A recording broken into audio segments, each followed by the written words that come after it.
Hello, and welcome to Science for Sleep. I'm so glad you found your way here, found this little sanctuary of peace in the vast digital universe. Right at the moment your mind needs to rest the most. Perhaps you've come here after a long day, one where the burdens and the lists of tasks seem to weigh heavily on your shoulders, and your mind is still echoing with the noise of the outside world. Your room is quiet now, the lights are low, and you're just yearning for a gentle release, a soft escape into sleep. You've done well. You've completed another day, and now, this time is for you, and you alone. Or perhaps you're a different kind of person. Perhaps you're the kind of person whose mind never truly stops wandering, even when the body is tired. You're the kind who prefers to drift off to sleep with deep thoughts and ancient mysteries, whispers from a world long since lost. Instead of simply counting meaningless sheep, you find comfort not in emptiness, but in wonder, in the grand stories that stretch far beyond our daily experience.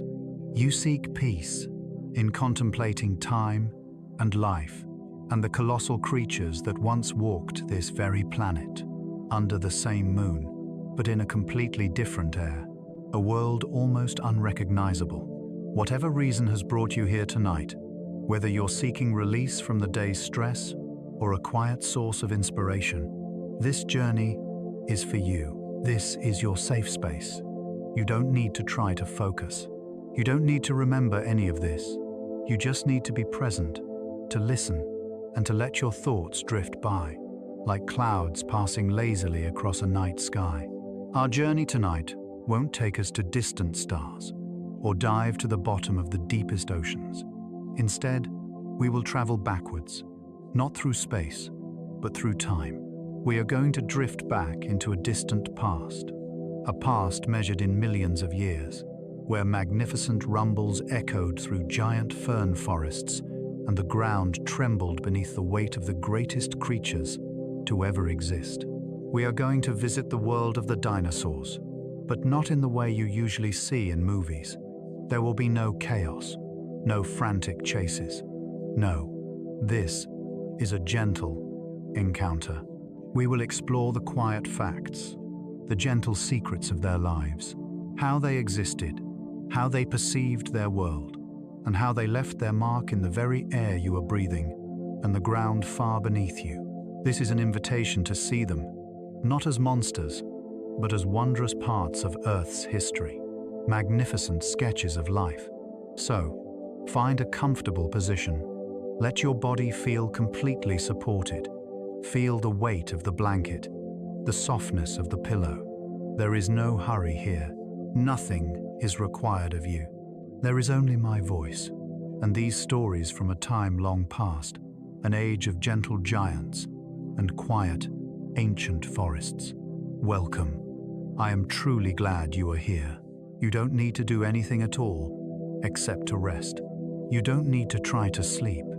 Relaxation will come naturally. So, just give yourself permission to let go. Start with your breath. Take a slow breath in, feeling peace. Fill your chest, and exhale softly, releasing all the tension of the day. Feel your breathing slow down, finding its steady, quiet rhythm, like a gentle wave. Now, let a warm wave of relaxation move through your body, starting at the top of your head, soothing your forehead, softening your eyes, and releasing your jaw. Let that relaxation flow down into your shoulders, letting them sink heavily and comfortably into the mattress. That wave continues down your arms and hands, through your chest and stomach. Feel your entire back completely supported. Finally, let that warmth flow through your hips, your legs, all the way down to the tips of your toes. Your whole body is heavy and at ease. Let your mind relax, your breathing slow, and your body become light, as if gravity itself has grown gentle, holding you in a safe embrace. You don't need to focus. If your mind wanders, just let it drift. You are safe. You are at rest, because tonight, We are not merely going to sleep. We are drifting. We are drifting back in time to a long-lost world, the world of the dinosaurs. But this is not a loud world. This is a quiet world, one of morning mist and warm forests, where gentle giants move slowly, like breathing mountains. Beneath that beauty are quiet secrets that challenge what we think we know. Like the secret that these giants began incredibly small, perhaps only knee-high, waiting patiently in the shadows of other creatures, or the secret of their sound. Instead of a terrifying roar, imagine a deep vibration, a low-frequency rumble that you would feel in your chest, a quiet, internal power, and perhaps the most comforting secret of all, they never truly left us.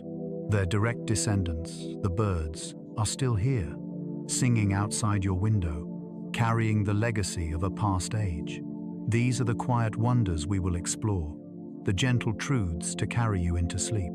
We will travel gently, beginning at the dawn of their reign, in the warm fern forests of the Triassic, where those first creatures were just quick shadows, hiding beneath the feet of other, larger reptiles. And we will drift softly through the millions of years, through the glorious Jurassic, to their twilight in the Cretaceous, to that final moment when the sky changed forever. You will hear about the gentle giants, the sauropods, with their long necks reaching for the highest canopy, and their hearts, perhaps as large as a small car, beating slow, deliberate rhythms that you could have felt through the earth. You will also hear about the intelligent hunters, the small raptors, with their surprisingly complex brains and eyes that may have perceived the world with the sharpness of a hawk. And, of course, we will hear again that strange and beautiful unfinished story of the feather itself, the story of how these delicate structures, first meant for warmth, became the key to conquering the sky. A story that is still evolving, still being written, in the song of a sparrow just outside your window. Some of the things you hear tonight might surprise you, or perhaps they will simply offer you a deep sense of peace. Some facts may just be soft whispers, sparking your curiosity as you drift ever deeper and deeper into sleep. And just before we drift completely into that ancient world, there is this one small thing. If you feel that these curious, quiet discoveries, these whispers from a distant past, are helping you relax, helping your mind find a peaceful anchor in the storm of modern life, please gently consider liking and subscribing. Each small gesture isn't just for me. It's like lighting a soft beacon in the digital night, a quiet signal. It helps other people, other tired souls who are also searching for a refuge, who also need to rest, to find their way here, to this quiet space, just as you did tonight, one restful soul at a time. And now, settle in, take one last, deep breath, and as you let it go, let everything else go with it. Let the music guide you into the stillness. Now, let us begin. For a very, very long time, we believed that the true colors of the dinosaurs were an eternal mystery, a secret erased forever by time. We only had their bones, and bones don't preserve the color of skin or feathers. So, every painting you've ever seen in a book, every image in a film, from drab olive greens to reptilian grays, was all just guesswork. They were inspired artistic choices, usually based on modern lizards or crocodiles. We grew used to seeing them this way, as creatures of a monochrome, ancient world. But then, just in the last several years, something almost magical happened. Paleontologists, looking very, very closely at exceptionally well-preserved fossils, discovered something astonishing inside the impressions of feathers and skin. They found microscopic structures, tiny organelles called melanosomes. These are the very same tiny pigment packages that determine the color of a sparrow's feather or the color of your own hair right now. And because different shapes of melanosomes correspond to different colors, little spherical ones for blacks and grays, long rod-shaped ones for browns and reds, we suddenly had a color palette. We no longer had to guess. By carefully analyzing these fossilized structures and comparing them to modern birds, scientists have begun, piece by piece, to paint in the past. Just imagine that, for a moment. The picture of a lost world, suddenly coming into focus. A small feathered dinosaur, called Sinosauropteryx, wasn't grayish-green. It had a long, slender tail with bold, alternating stripes of rich chestnut red and creamy white, much like a modern ring-tailed lemur. Another bird-like dinosaur, Anchiornis, had a vibrant reddish-orange crest on its head and complex black and white patterns on its wings. They were not just shapes, they were vibrant. They had colors for camouflage, for communication, for attracting mates, just as birds do today. They were living paintings, and we are only just beginning to see their true colors, a secret kept safe in stone for over 100 million years, now quietly revealing itself in the gentle light of a microscope. When you think of dinosaurs, your mind might paint a picture, a prehistoric valley where a Tyrannosaurus rex is chasing a Stegosaurus. We often group them together in our imagination as residents of the same lost world. But the truth is, the Stegosaurus and the T-Rex were separated by more time than the T-Rex is separated from you, lying here tonight. Let that sink in for a moment. Stegosaurus, with its iconic large plates and spiked tail, roamed the Earth in the late Jurassic period, about 150 million years ago. It was long extinct before T-Rex ever appeared. Tyrannosaurus rex belonged to a completely different era. It lived at the very end of the Cretaceous period, only about 67 million years ago, just before the Great Extinction event. This means there is an enormous gap of about 83 million years separating these two iconic dinosaurs. For comparison, the extinction event that ended the age of T-Rex is only about 66 million years away from us, modern humans. We are, in fact, closer in time to the T-Rex than the T-Rex was to the Stegosaurus. The reign of the dinosaurs was so incomprehensibly long that entire dinosaur empires rose and fell, and whole species evolved and vanished before the ones we are most familiar with even existed. All of human history, from the first stone tools to the soft light of this screen, is just a blink, a single short breath compared to the slow, grand river of time they inhabited. As you fall asleep, you are floating on an ocean of time far deeper than you can possibly perceive, and your own history is just a brief ripple on its surface. The largest creatures to ever walk on land, the long-necked sauropods, had an incredible secret to how they kept their enormous bodies alive. That secret was in their very breath. A Brachiosaurus or Argentinosaurus could weigh tens of tons and have a neck longer than a bus. If they breathed like you and I do, like a mammal, with a simple in and out lung, they would have had a major problem. Stale air would get trapped inside that massive, yards-long neck, and they would never have been able to inhale enough fresh air to power their colossal bodies. But they evolved an elegant solution, a far more efficient respiratory system, one we still see today in their descendants, the birds. Instead of just lungs, they had a complex network of air sacs that ran throughout their bodies, weaving between their organs and even invading their bones. This did two things. First, it made their gigantic skeletons incredibly light, almost honeycomb-like, allowing them to achieve impossible sizes. And second, it created a one-way breathing system. Air didn't just go in and then out. It flowed through the lungs in a continuous circuit. This meant their lungs were constantly bathed in fresh, oxygen-rich air, both when they inhaled And when they exhaled, imagine that for a moment. A living mountain, standing still and quiet in a fern forest, not panting, not struggling, just breathing. A constant, gentle flow, a silent, perfectly efficient river of oxygen, sustaining its magnificent life in absolute peace. Much like your own slow, steady breathing right now, theirs was a quiet engine, an elegant design of nature, allowing greatness to exist with ease and serenity. We think of dinosaurs as immense, armored creatures, almost invulnerable, but all their greatness, all their massive size, began inside something incredibly small and fragile, an egg. Even the largest sauropods, the 70-ton giants, started their lives inside an egg, perhaps only the size of a soccer ball or a cantaloupe. Not the enormous eggs of fantasy. The simple laws of physics demanded it.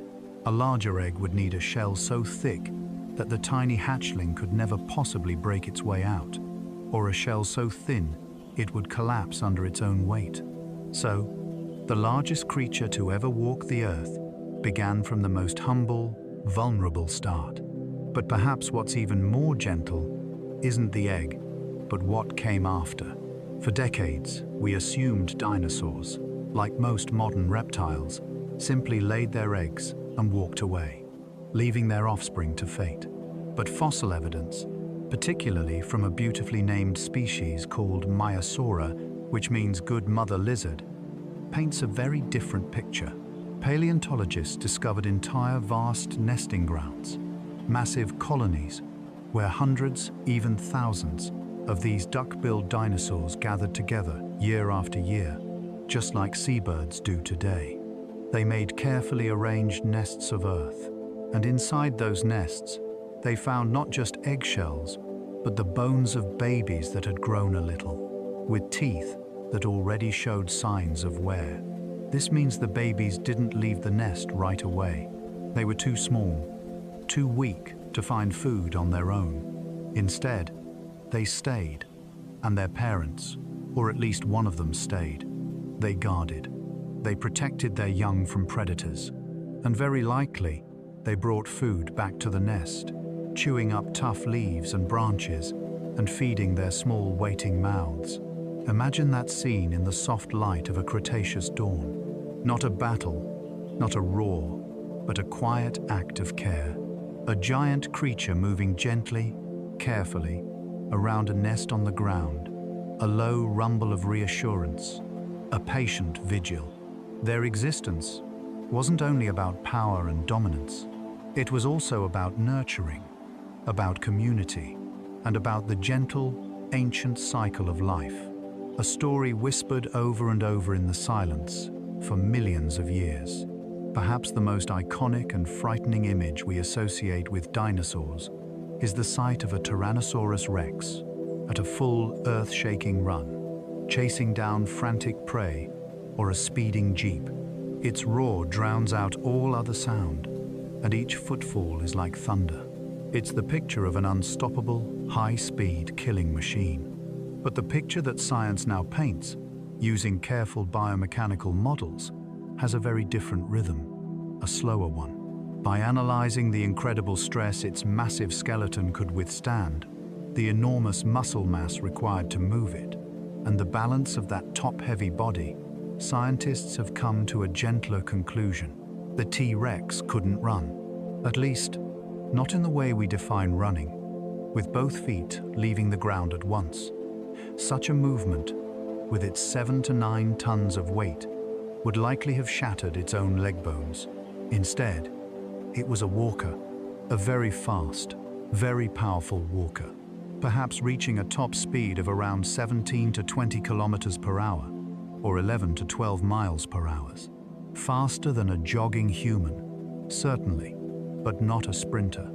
This changes the image completely.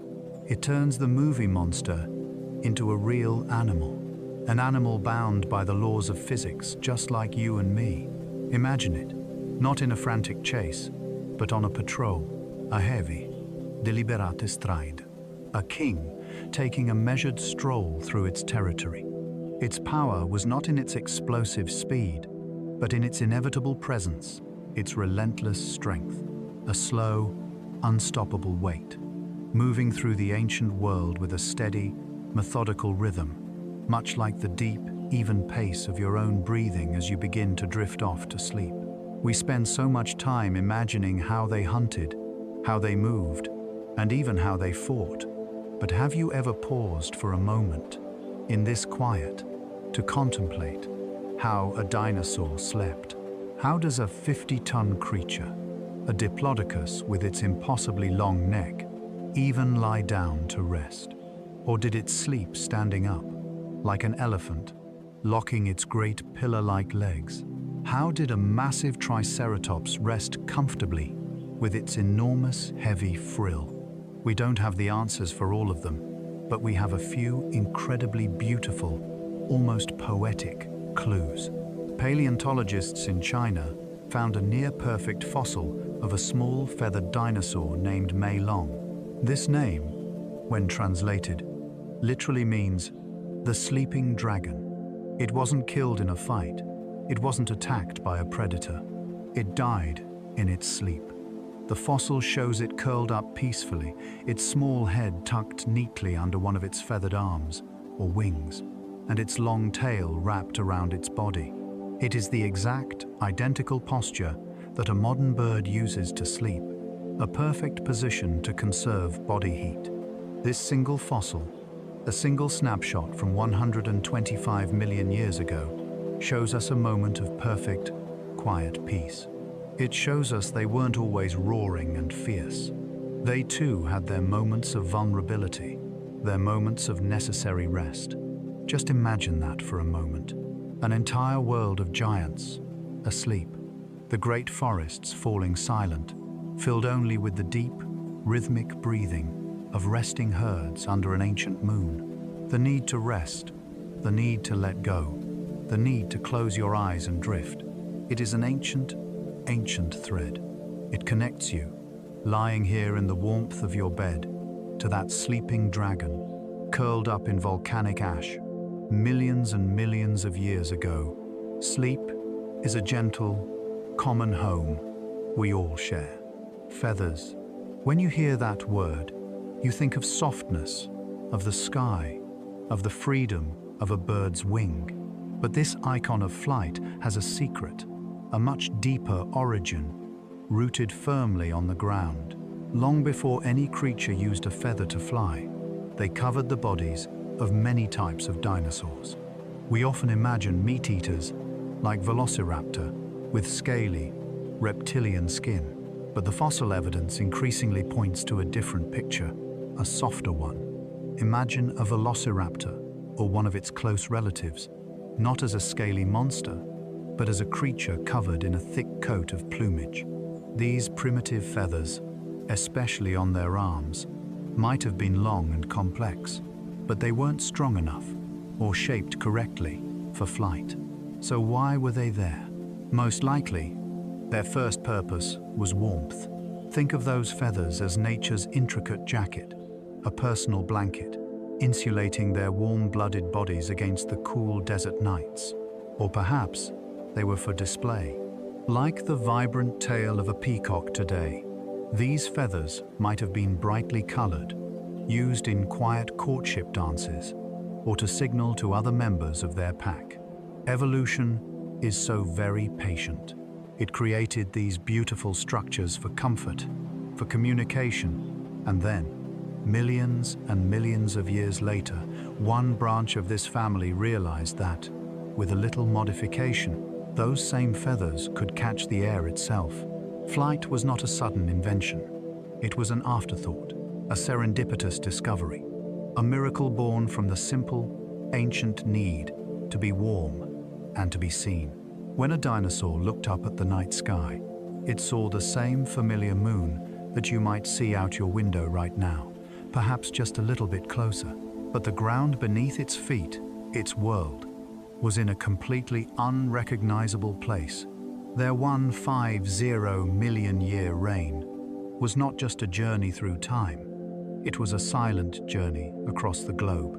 When the first dinosaurs appeared in the Triassic period, almost all the land on Earth was fused together into one single, giant supercontinent we call Pangaea. A creature could, in theory, walk from what would one day be icy Antarctica to what would become North America. There was no Atlantic Ocean to cross, but as they lived, as they thrived and diversified, the world itself was quietly, profoundly, slowly breaking apart right beneath them. The great tectonic forces were pulling the continents apart. By the time of Brachiosaurus in the Jurassic, the great rift that would become the Atlantic Ocean was beginning to open, filling with seawater. And by the final age of T-Rex, the continents looked much more like we know them today, but they were still out of place. North America had just fully separated from Europe. India was a massive island, drifting all alone across a vast ocean on its long, slow journey toward its future collision with Asia. They lived on a planet that was breathing, stretching, and rearranging itself in a great slow-motion dance. The very ground, which seems so solid and permanent to us, was, for them, a raft on an unstoppable journey. It's a reminder that even the stage is part of the play. Even the rocks and the continents are not permanent. Everything is in motion, all the time. Even when it feels perfectly still, even as you rest tonight, you are quietly drifting at about the speed your fingernails grow on the slow, steady current of your own continent. The teeth of the largest plant-eating dinosaurs were not made for chewing. When you look at the delicate skull of a diplodocus, you don't see complex grinding surfaces like the molars of a cow. Instead, you just see a row of thin, peg-like teeth, used only for stripping leaves and ferns from branches. They simply raked and swallowed, consuming tons of tough, raw plant matter every single day. So how did they digest a forest? By just gulping it down. They used a solution we still see in birds today. They borrowed a machine from the earth itself. These giant sauropods would deliberately swallow stones. These stones, called gastroliths, or stomach stones, wouldn't pass through their system. They would settle in a special, incredibly muscular chamber, a gizzard. And there, deep inside that enormous body, an internal stone mill would go to work. As the dinosaur moved or rested, these muscles would contract, churning the stones, causing them to rub, crash, and grind the food, doing the job the teeth could not. Imagine that, a silent, powerful process, a slow digestive engine working tirelessly inside a gentle creature. Those stones, over many years, would be worn down until they were beautifully smooth and polished, like pebbles you'd find in a river, before eventually being passed. They were the patient tools of a grand life, a gentle reminder that sometimes digesting the toughest parts of life doesn't happen all at once, but requires a slow, steady, and persistent internal process. We are often told that dinosaurs had brains the size of a walnut, a symbol of the brute stupidity of a bygone era. And for some of the giants, like Stegosaurus or Brachiosaurus, that was nearly true. An astonishingly small command center to run such a massive body, just enough for the most basic orders: eat, move, breathe. But a 150 million year dynasty cannot be sustained on muscle alone. Intelligence was quietly evolving too. The smaller, more agile meat-eating dinosaurs, especially those like Troodon or the famous velociraptors, tell a very different story. When we look inside their skulls, we find a surprisingly large brain cavity for their body size. The ratio isn't like that of a crocodile. It's much closer to that of a modern bird. This doesn't mean they were contemplating the universe, but it does mean they had a more complex inner world than we imagine. They likely possessed incredibly keen senses, sharp night vision, and perhaps the ability to coordinate in group hunting, a behavior that requires communication and strategy. Imagine a forest not just of giant, instinct-driven bodies, but of quick, observant minds, learning and problem-solving. The ancient world was not just a world of reflex. It was also a world of awareness, of quiet calculation.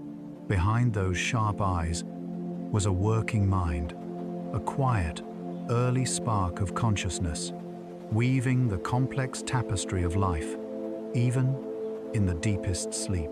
The event that ended their reign didn't kill most of them instantly with fire. It killed them with a long, cold, and quiet darkness. The massive asteroid impact, 66 million years ago, threw trillions of tons of pulverized rock and fine dust high into the upper atmosphere. This cloud of debris, a thick blanket of cosmic winter, enveloped the entire planet. It blocked the sunday, not for a day or a week, but perhaps for months or even years. The sky vanished. The earth was plunged into a deep, profound, and lasting twilight. And in that darkness, photosynthesis stopped. The great fern forests, the newly evolved flowers, the very plant life that formed the foundation of existence, they withered and died in the silence. The entire food web collapsed, starting from its very foundation. For most of those great creatures, it was not a loud, sudden end. It was a slow fading, a creeping hunger, a gradual cold, a world of giants, slowly falling asleep in the dark, under a sky that had lost its light. It is a quiet, profound reminder of how even the most powerful, most resilient life depends on the simple, gentle gift of sunlight. We think of fossils as rock, a perfect mineral replacement of bone, an eternal copy. But perhaps the quietest, most astonishing secret of all is that sometimes they aren't entirely rock. Sometimes, deep inside a 6-8 million year old skeleton, tiny fragments of the actual life are still there.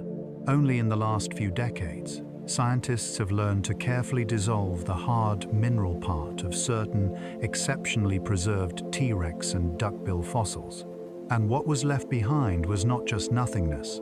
It was flexible, stretchy, microscopic structures, looking just like the blood vessels and cells of a living animal.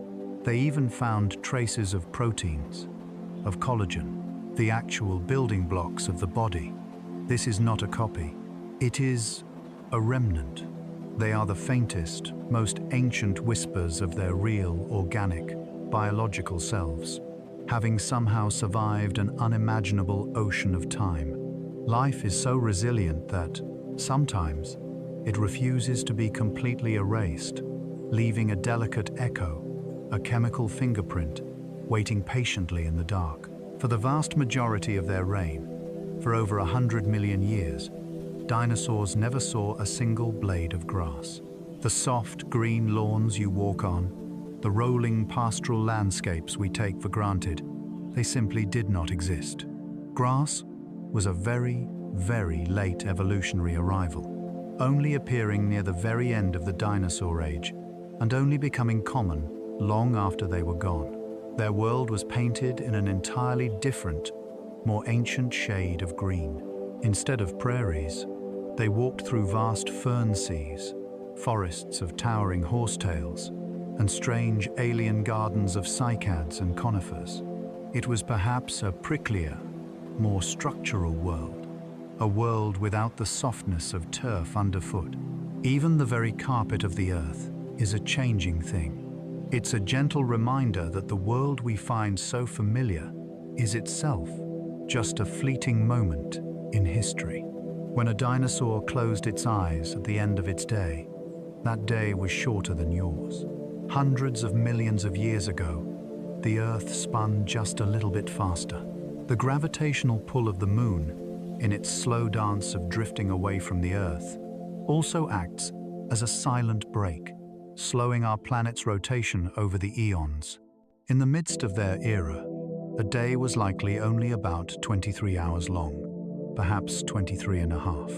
This means that everything, the sunrise, the sunset, the time they had to hunt or to graze, happened on a slightly quicker cycle. Even the very rhythm of life, the fundamental pulse of day and night, is not a constant. It is slowing down, stretching out, taking a deeper breath over millions of years. You are resting inside a longer, more leisurely day, a small gift of cosmic time. The giant, long-necked dinosaurs, the sauropods, did not achieve their immense size by living for hundreds and hundreds of years. Our minds, used to slow human growth, might imagine them taking a century to slowly inch their way upwards. But their bones, when sliced thin and seen under light, tell a story of haste. Like the growth rings of a tree, their bones show markers of explosive, incredibly fast development. They did not grow slowly and steadily like a reptile. They grew at a phenomenal rate, possibly reaching near their full, magnificent size in just 2 or 3 decades. They were in a race to greatness, and they managed it with a secret of lightness. Their bones were not the solid, heavy things you might imagine. Many of their vertebrae and ribs, just like those of modern birds, were invaded by air sacs. They were hollow, reinforced with an intricate network of internal struts. Like a complex piece of architecture, they were living mountains built of air, a genius design, allowing them to achieve impossible scale without collapsing under their own weight. They were buoyant structures, a quiet lesson in how to achieve great strength, not through density, but through lightness and efficiency. The enormous bony frill behind the head of a triceratops seems like the very definition of defense. We look at it and see a great shield, a solid wall of bone, perfectly designed to stop the bite of a T-Rex. And it certainly served that purpose. But that shield was not a dead piece of bone. It was alive. Paleontologists, studying the surface of these fossilized frills, found them covered in a fine tracery of grooves and channels. These are the marks of a vast, complex network of blood vessels. An enormous amount of blood was constantly flowing just beneath the thin skin that covered it. Why? A defensive shield doesn't need that much blood. The answer is likely gentler. Like a peacock's tail or a deer's antlers, it was probably a tool of silent communication. Imagine a triceratops being able to control that blood flow, causing its massive frill to flush with vivid, brilliant colors in an instant. A spectacular visual signal to warn off a rival or to attract a mate. It may also have acted as a giant radiator, helping the massive body dump heat in the Cretaceous warmth. It wasn't just armor, it was a living billboard, a communicative canvas, a personal air conditioner, a reminder that even the most fortified-looking creatures had complex, delicate mechanisms for life and understanding. For the first 100 million years of their reign, not a single dinosaur, not the tallest Brachiosaurus, nor the most fortified Stegosaurus, ever saw a flower. It's difficult to imagine, but their Jurassic world, while lush, was a world without petals. It was a landscape painted almost entirely in the greens of ferns, the browns of giant conifer trunks, and the strange shapes of cycads. There was no sweet scent of jasmine, no vibrant red of a rose. But then, midway through the Cretaceous period, in the latter part of their reign, a quiet and beautiful revolution happened. The Earth, in a burst of creative genius, invented the flower. These new, delicate structures began to spread, bringing color and scent to a world that had been mostly monochrome. The last of the dinosaurs, creatures like T-Rex and Triceratops, lived and died in the world's first gardens. They were witnesses to the birth of a new kind of beauty, a gentle reminder that even a world that seems ancient and set in its ways is always capable of creating something entirely new, delicate, and beautiful. We've spoken of the deep, chest-rumbling sounds of the T-Rex, but some dinosaurs were far more musical.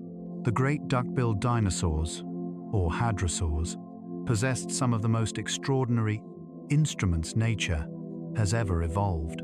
Think of Parasaurolophus, with its iconic, long, curving, hollow crest. For decades, we thought it might be a snorkel for diving or a weapon, but now we know it was an incredibly complex acoustic resonance chamber, a series of tubes and passages connected to its airways. Scientists have digitally recreated this structure and blown virtual air through it. The sound it produced was not a roar or a growl. It was a deep, resonant, melodic call, like a trombone or a French horn. A single, pure, low-frequency note that could carry for vast distances. Imagine that for a moment, in the quiet of a late Cretaceous evening. Not a world of shrieks and roars, but a world filled with the deep, melodic, perhaps haunting calls of herds communicating with each other across the misty plains. They were the planet's first horn section, a gentle symphony of connection, their music echoing long before the first human voice. Sometimes, the most profound fossil is not a giant skeleton, but simply the mark it left as it passed by. There is an entire, contemplative field of science that studies not bones, but fossilized footprints. These tracks, preserved in ancient mud that turned to stone, are a single moment, frozen in time. They don't tell you how a dinosaur died, but they whisper how it lived. Scientists can look at a trackway and see a herd of sauropods moving together, the large adults walking on the outside, sheltering the younger ones walking within. They can see where a predator stopped, perhaps crouching, and then shifted its gait. A skeleton is a record of a death, but a footprint is a record of a moment of life. It is a snapshot of an ordinary day, a silent echo of a single footstep, beautifully and accidentally preserved in stone. When you think of them, you think of tropical jungles, steamy swamps, and hot deserts. But some dinosaurs lived their entire lives in darkness and snow, in places like modern-day Alaska and Australia, which were then positioned much closer to the Earth's poles. Scientists have found the traces of resilient dinosaur communities. These creatures, like the small Leolinosaura, had to face a challenge their equatorial cousins never knew: the long, polar winter. A winter of perpetual twilight, or total darkness, where the sun did not rise for weeks on end. They adapted. Evidence suggests they had possibly oversized eyes to gather every scrap of the faint light. They were very likely covered in a thick down of insulating feathers to keep their warm bodies safe from the cold. Imagine that, not a roar, but a silent movement through a snow-covered forest, their warm breath pluming in the still, cold air. Life persists, quietly, even in the longest, coldest night. For the Tyrannosaurus rex, the world may not have been so much seen as it was smelled. When we reconstruct its brain from the inside of its skull, we find that the portion dedicated to sight was quite good, but the part dedicated to smell, the olfactory bulb, was exceptionally enormous. It likely possessed one of the most powerful senses of smell to ever exist on land. It could have smelled its prey from miles away, yes, but it could also have smelled a coming storm, the scent of water in a dry riverbed, or the distinct aroma of a familiar nesting ground. It's an entirely different way of perceiving existence. Not a world of sharp pictures, but a world of invisible, quiet information drifting on the air, much like the gentle thoughts drifting through your own mind as you fall deeper into sleep. The giant tail club of the Ankylosaurus was not just a blunt, brute force weapon. It was a precisely engineered tool, a surgical hammer. We often imagine it swinging wildly, but its structure tells another story. The final vertebrae of the tail were locked together with ossified tendons, fused into a stiff, inflexible handle, and the club itself was a heavy, dense mass of bone wrapped in armor. Biomechanical models show it could swing that tail with a terrifying, focused force, enough to shatter the leg bone of an attacking T-Rex. with a single, deliberate impact. It was nature's ultimate defense. Not a loud aggression, but a restrained power, a quiet certainty, a calculated, solid answer to the chaos of its world. The tiny, almost comical arms of the Tyrannosaurus rex were not useless. They were incredibly strong. We often see them as an evolutionary joke, far too small for such a giant body. But fossil analysis shows the bone was incredibly dense and the muscle attachments were enormous. They may have been short, but they were packed with power. Scientists estimate that a single T-Rex bicep could have lifted hundreds of pounds. Their exact purpose is still a quiet mystery. Perhaps they were used for gripping struggling prey at very close range, or maybe to help push its massive, heavy body up from a resting position. They were not an afterthought. They were a specialized tool, honed for a purpose we can only quietly guess at. The skies of the dinosaurs, for the vast majority of time, did not belong to birds, but to an elegant, entirely separate branch of reptiles. We call them pterosaurs, or flying lizards, and they were not dinosaurs, but close cousins who took a different path. For millions of years, they were the undisputed masters of the atmosphere. The first ones may have been as small as sparrows, but the last ones, like Quetzalcoatlus, were impossibly large, with a wingspan that could equal a small airplane and standing taller than a giraffe when on the ground. And yet, they were astonishingly light. Their bones were paper-thin, entirely hollow, and filled with air sacs, much like birds and sauropod dinosaurs. It was nature's genius design, allowing them to achieve enormous size and still glide with effortless grace. Imagine them, not flapping frantically, but simply riding the thermal currents. Great, silent shadows drifting across the Cretaceous sky, watching the world of giants far below, a quiet, airborne peace. Not all dinosaurs were bound entirely to the land.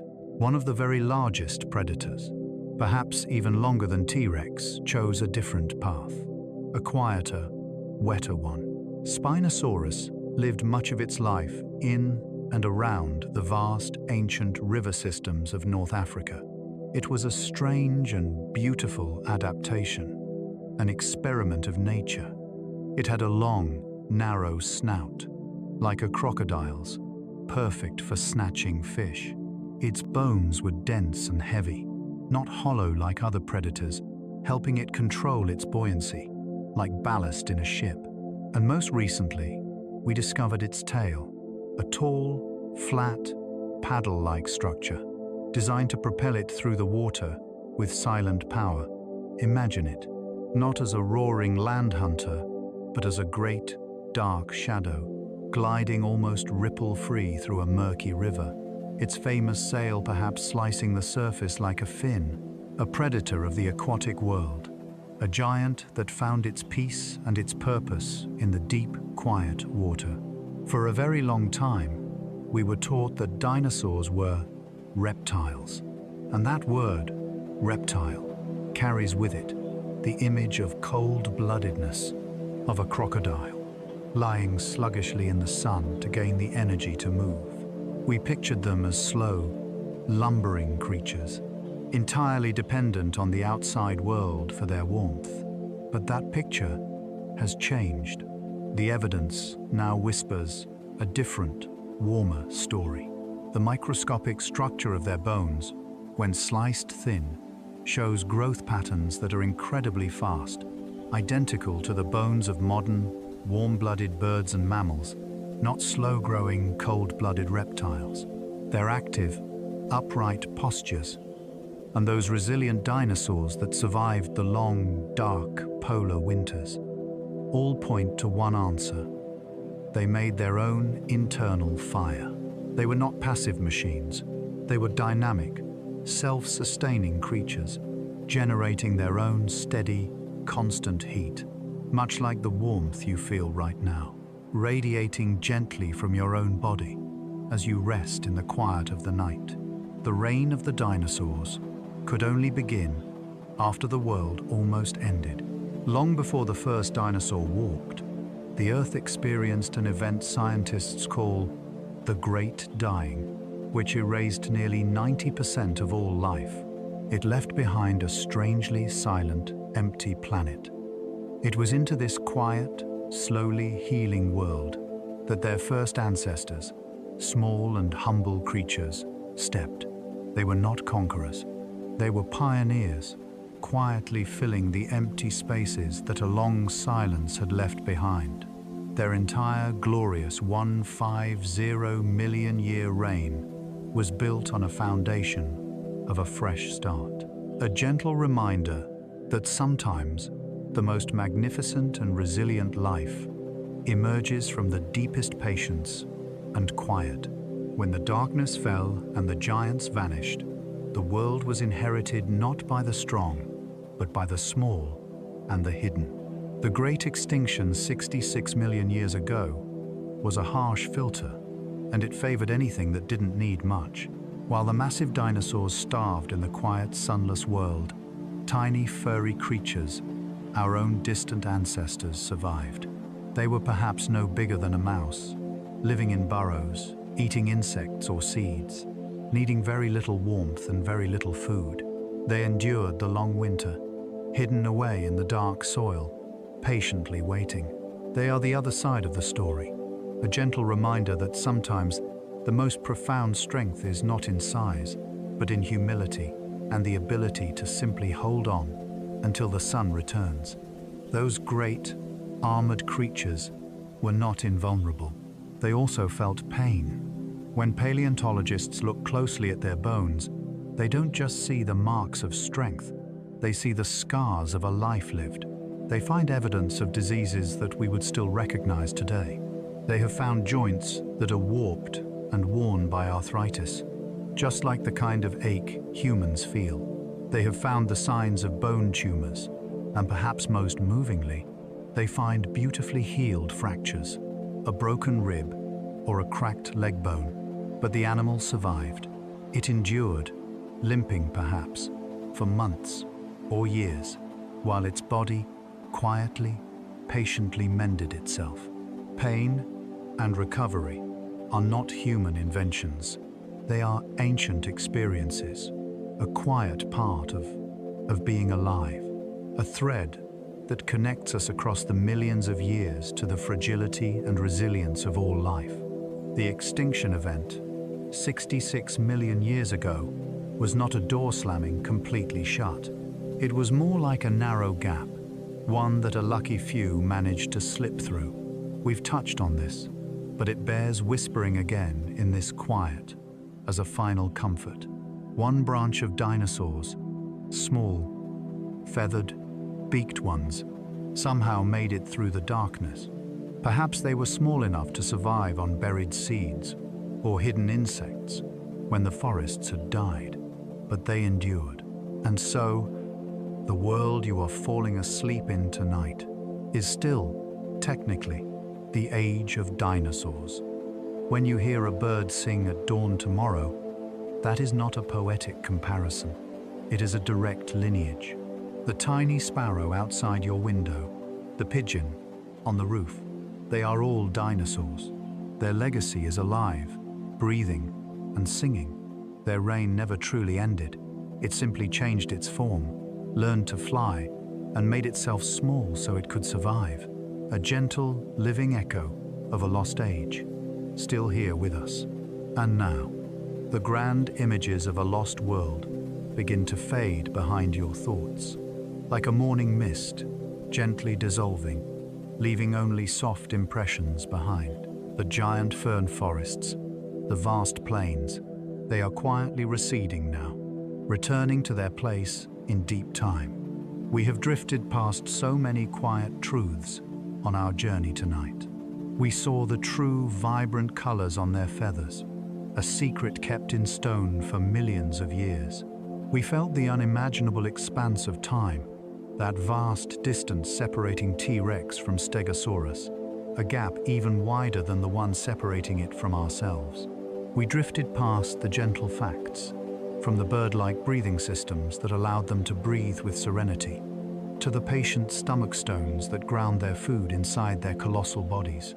We witnessed the tender moment of care from the Maiasaura mother by her earthen nest, and we looked down, in silence, at the sleeping dragon, Mei Long, curled forever in an ancient posture of peace. You have wandered through primeval forests, where the air was thick and warm. You have listened to the low, rumbling sounds of a lost world, one not of piercing roars, but of deep rhythms. And you have looked up at a Cretaceous sky, wondering about the working minds behind those sharp eyes. Now, let those images go. Let them drift away softly. They have served their purpose. They have brought you wonder, contemplation, and carried you closer to the edge of sleep. You are a part of this grand history. You are not just a late passenger on planet Earth, but a participant, the newest expression in the long and wondrous unfolding of life. The calcium in your bones, the iron in your blood, they were forged long before the Earth itself, in the fiery hearts of long-dead stars. But those atoms, the very building blocks that make up you right now, they were here when the dinosaurs walked. They were part of the same grand system. The carbon atoms in the breath you just exhaled might, just possibly, have once been part of a towering fern leaf gently stripped by a diplodocus. The very water circulating in your body once fell as Cretaceous rain, beading on the bony frill of a resting triceratops. You are made of the same earth stuff, endlessly recycled over billions of years. You are not separate from that past.